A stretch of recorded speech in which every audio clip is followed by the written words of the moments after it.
Welcome to back my channel. চলে এসেছি নতুন ভিডিও নিয়ে।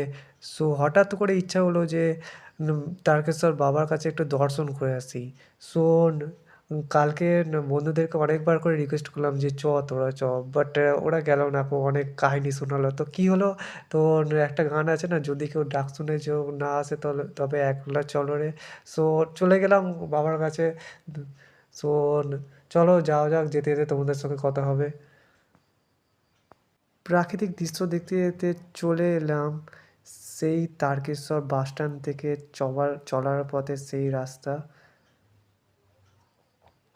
বাসস্ট্যান্ড থেকে মাত্র 25 মিনিটের মধ্যে তোমরা এই মন্দিরে প্রবেশ করতে পারবে হেঁটে। মন্দিরে ফার্স্ট গেটের এই বাবার মন্দিরে যাওয়ার রাস্তা। মন্দিরের অনেকগুলো গেট আছে, বাট এই আমি যেদিকে গেলাম সেইটা প্রথম গেট বলে। এই হচ্ছে